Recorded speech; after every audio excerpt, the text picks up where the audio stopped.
প্রিয় দর্শক, আমন্ত্রণ জানাচ্ছি TVN24 এর নিয়মিত আয়োজন টিভি নলেজ দেখার জন্য। সাথে আছি ডক্টর সজল আশফাক। দর্শক, আপনারা জানেন যে আমাদের অনুষ্ঠানটি নিউ ইয়র্ক থেকে সম্প্রচারিত হচ্ছে এবং স্বাস্থ্য বিষয়ক এই অনুষ্ঠানের প্রতিটি পর্বে আমরা একটি বিষয় নিয়ে কথা বলি এবং আমাদের সাথে থাকেন বিশেষজ্ঞ চিকিৎসক।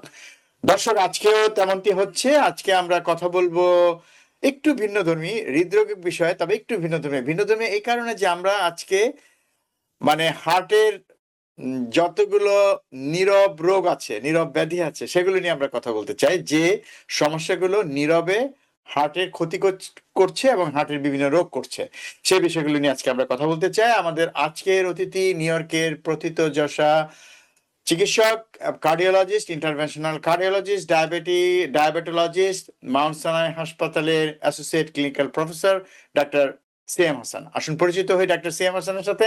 ডক্টর সিএম হাসান, আপনাকে স্বাগত জানাচ্ছি আমাদের আজকের এই আয়োজনে।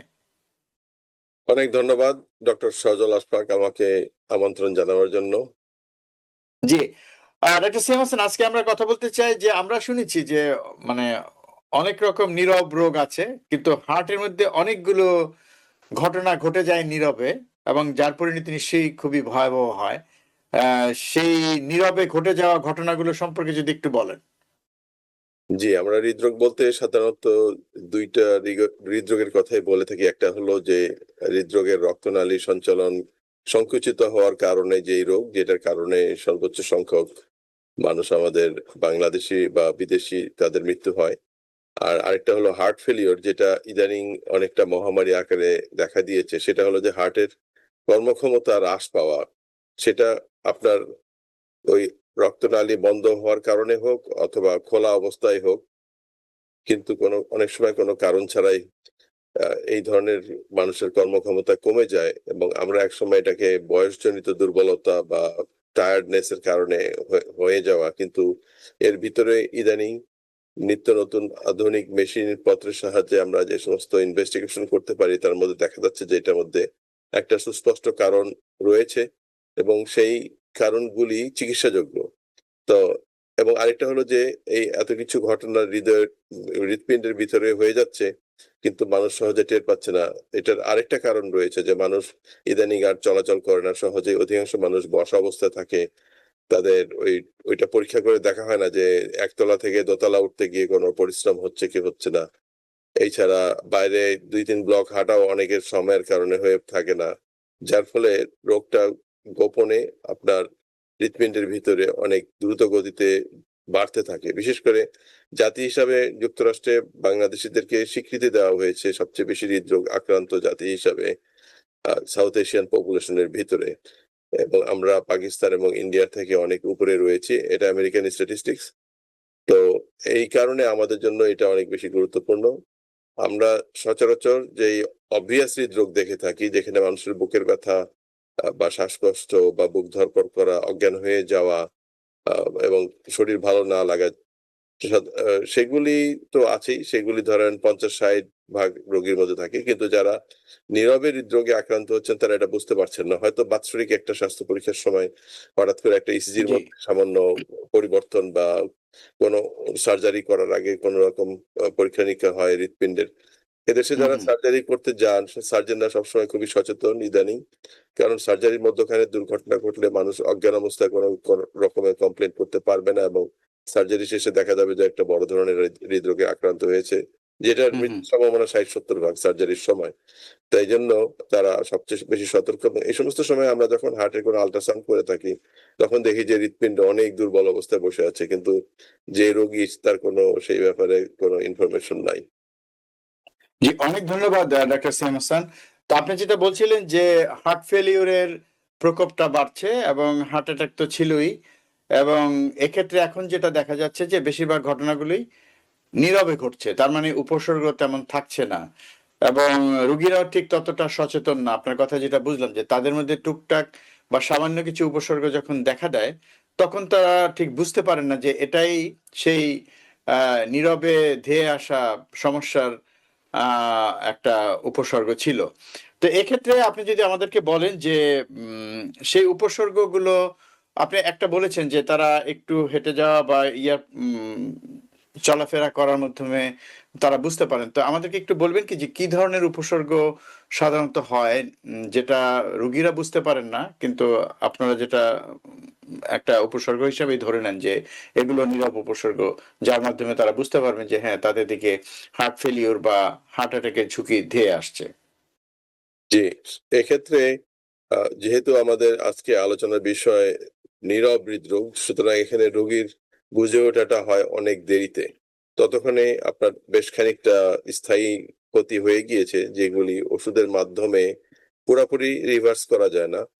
আর কোনো, কোনো ক্ষেত্রে এই সমস্ত রোগীদের হৃৎপিণ্ডের রক্তনালী এত বেশি ব্লক হয়ে থাকে এবং নীরবে যে তাদের ওই বাইপাস সার্জারির প্রয়োজন হয়ে পড়ে, বা এর মধ্যে আপনার ২-৪ টা ছোটখাটো হার্ট অ্যাটাক হয়ে যায়। সেটাও নীরবে হয়ে যায়, ঘুমের মধ্যে হয়ে যায়, ঘুম ছাড়া হয়ে যায়।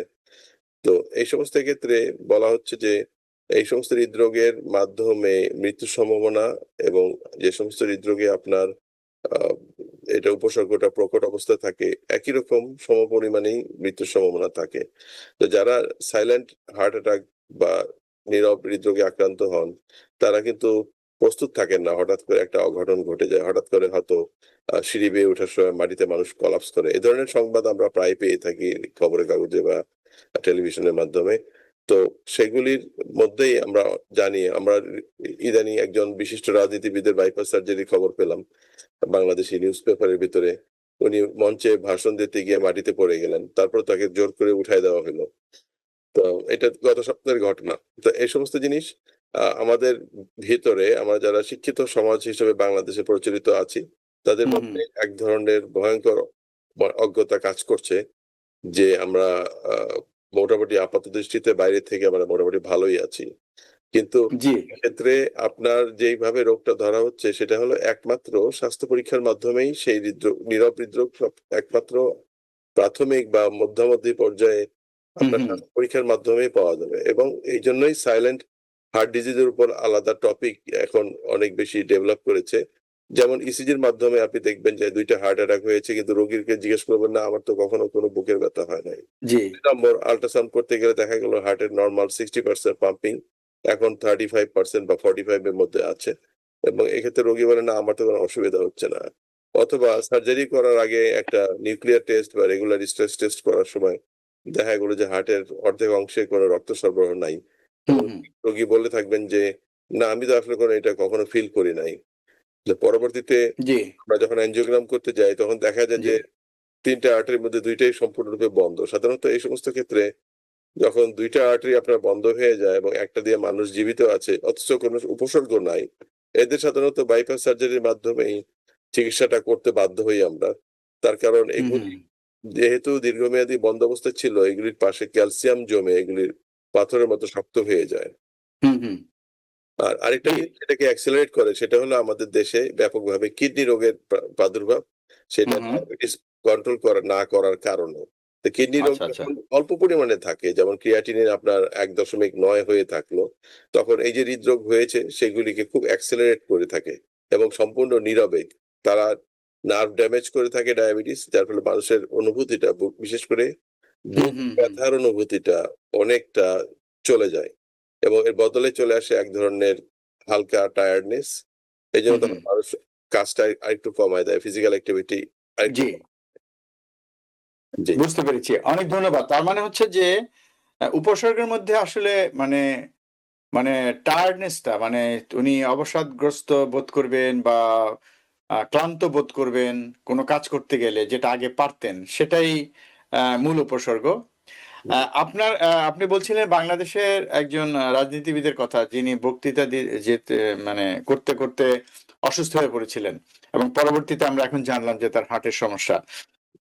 এক্ষেত্রে আমার প্রশ্ন, যে উনি যখন অসুস্থ হয়ে পড়ে গেলেন, তারপরেও কিন্তু উনি বসে, বসে বক্তৃতা দিচ্ছিলেন এবং সেটাকে কিন্তু তার আশেপাশের লোকজন কিন্তু সেটাকে আ কিন্তু পারমিট করছিল যে তার বক্তৃতা দেওয়াটাকে।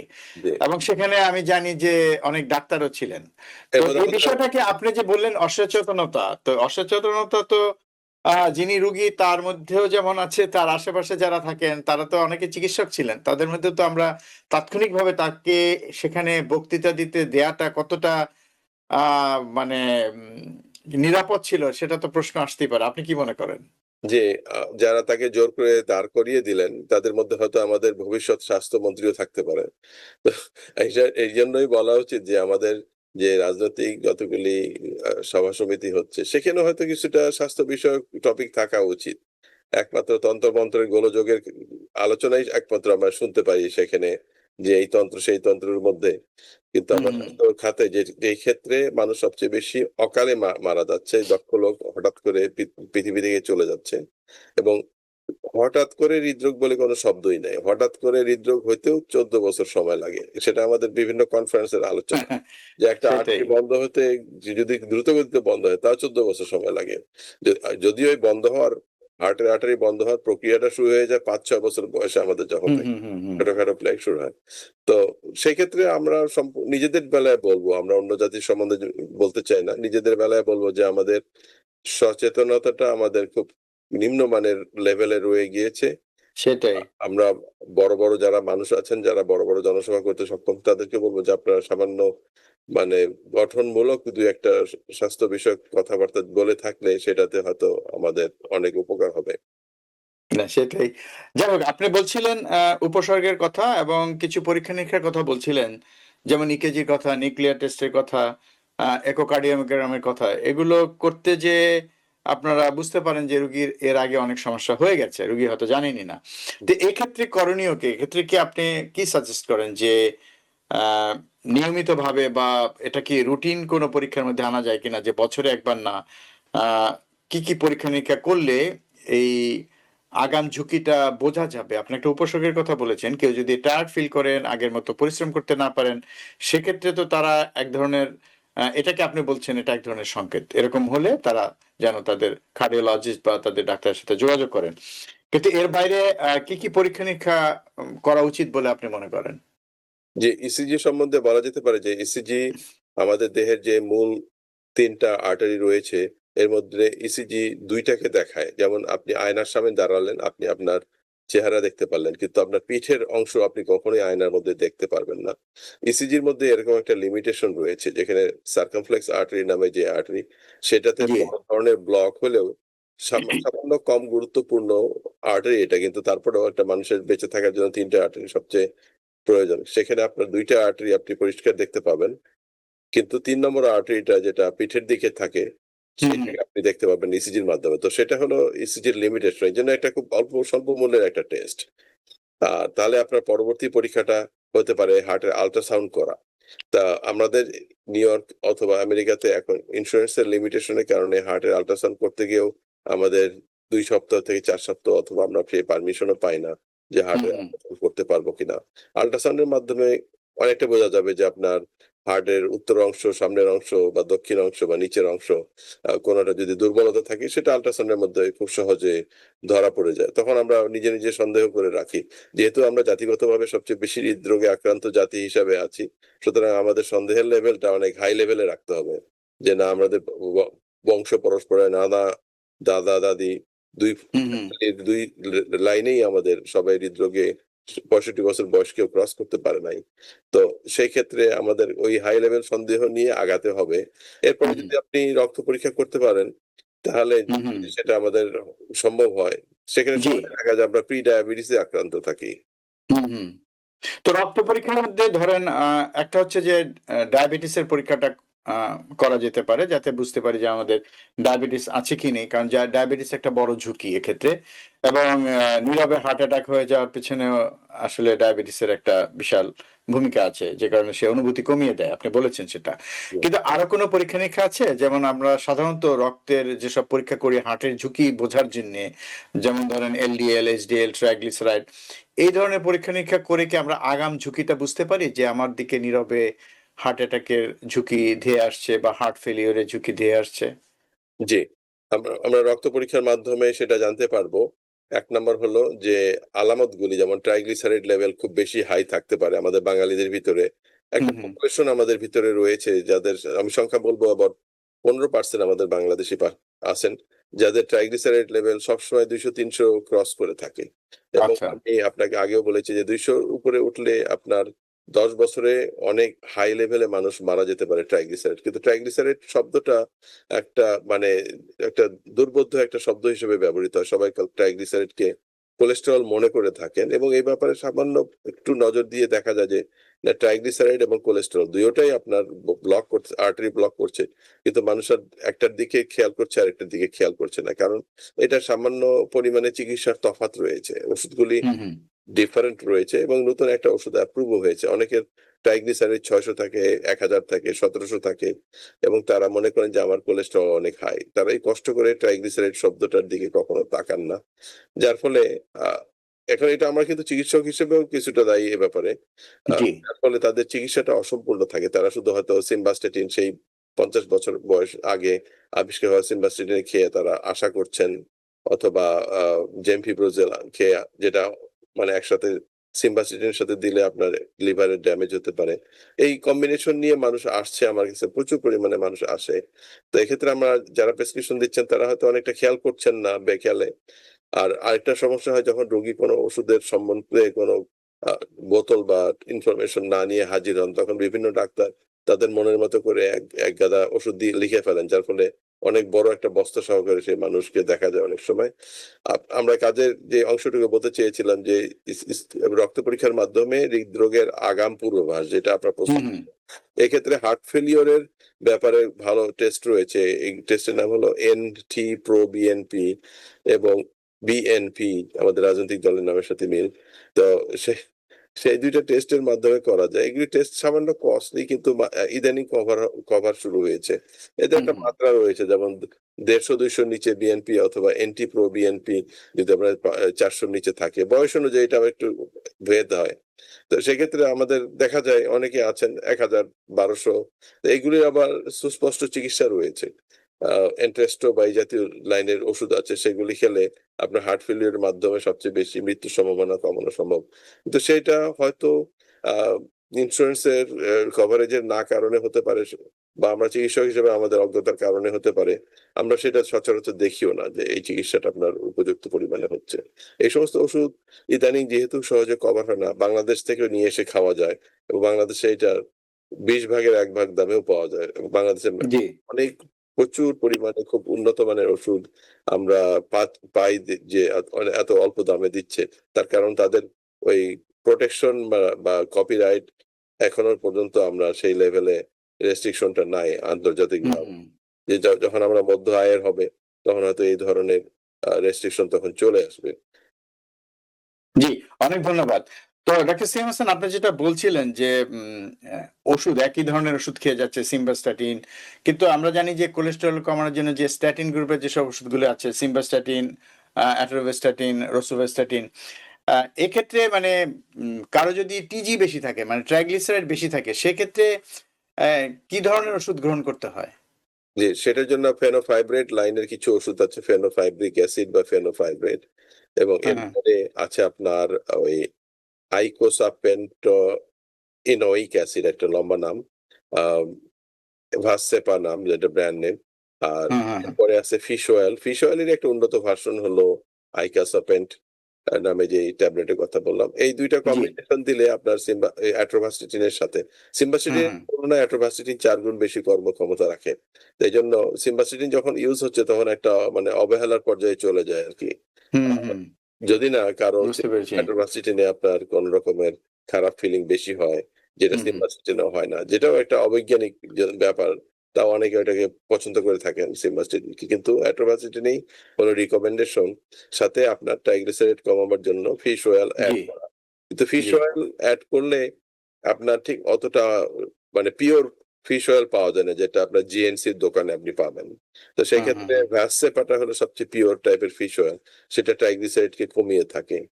আর আমাদের ভিতরে একটা রেয়ার ডিজিজ, রেয়ার ঠিক অত রেয়ার না।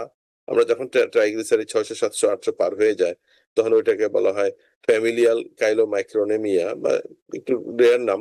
কিন্তু আছে জি, জি। আমাদের মধ্যে প্রচুর পরিমাণে আছে। সেটার জন্য একটা নতুন ওষুধ ইদানিং অ্যাপ্রুভ হয়েছে। ইনজেকশন হিসেবে এটা ব্যবহার করা হয়। সো অলেজার্সের নাম। সেটার আহ বহুমূল্যবান ওষুধ হিসেবে থাকবে প্রথম 5 বছর, তবে তার পরবর্তীতে এটার মূল্য কমে আসবে। আচ্ছা আচ্ছা। কোলেস্টেরলের প্রসঙ্গে গেলে এই কথাটা মনে রাখা উচিত যে অ্যাট্রোভাস্টিডিন কিন্তু শেষ ভরসা না।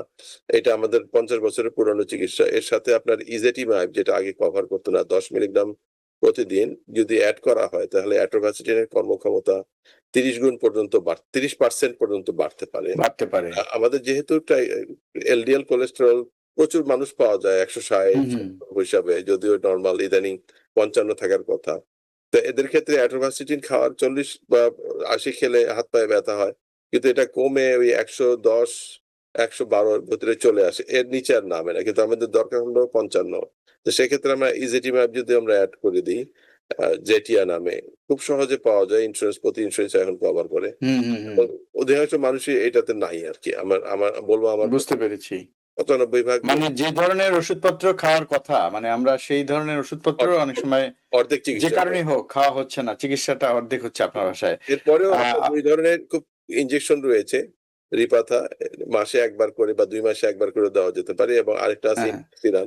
সেটি অবশ্য একটু মূল্যবান। বছরে 1 বার 2 বার দিলে আপনার শতকরা 55 এরও নিচে খুব সহজে নামিয়ে আনা যায়, এবং ইদানিং এগুলি কভার করা শুরু করেছে নিউ ইয়র্ক পপুলেশনের জন্য।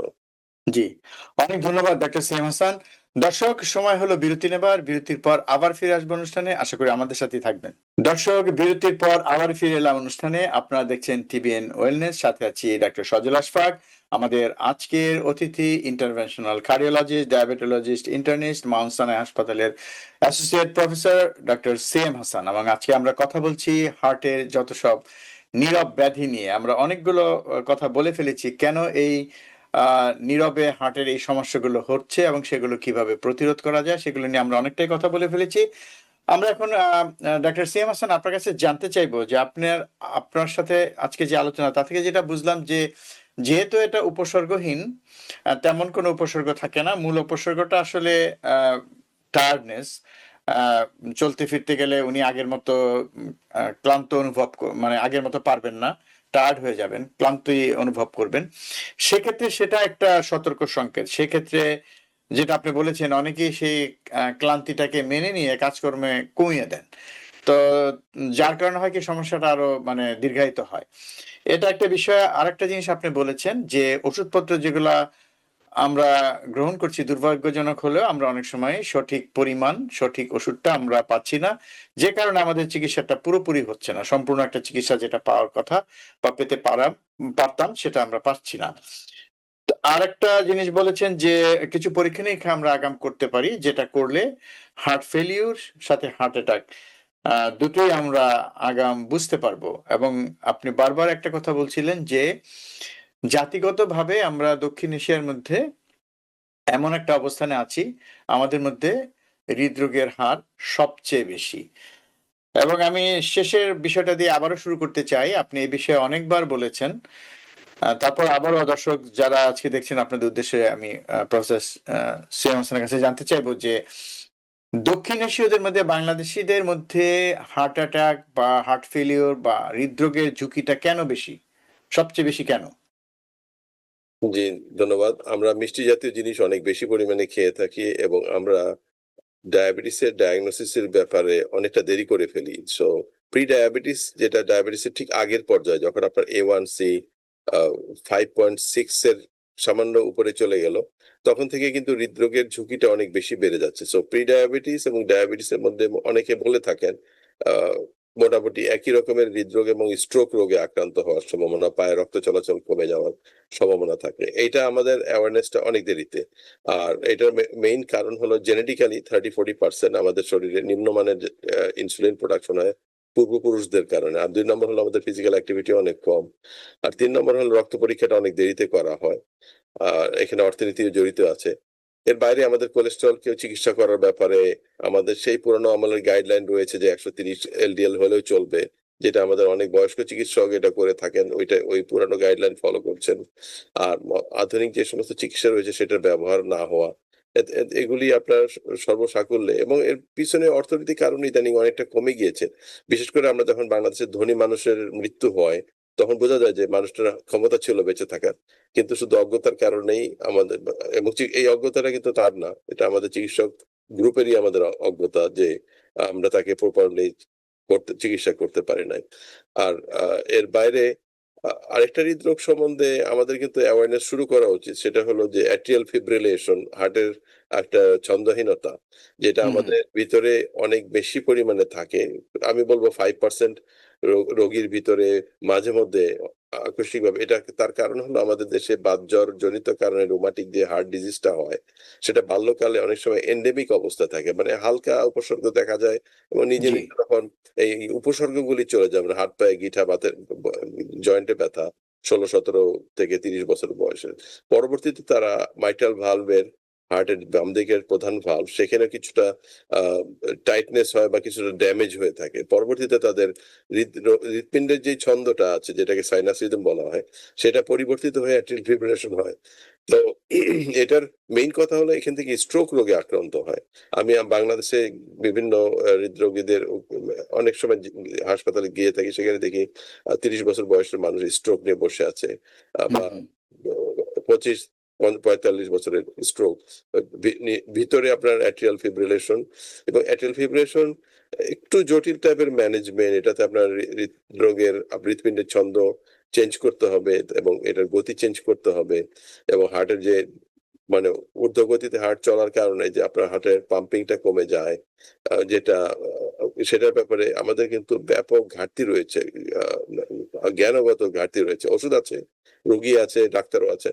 কিন্তু জ্ঞানগত ঘাটতি থাকার কারণে আমাদের দেশে ব্যাপকভাবে অবহেলিত হওয়ার কারণে মানুষ হার্ট ফেল এবং অনেক ধরনের হার্টের ভালভের রোগে আক্রান্ত হয়।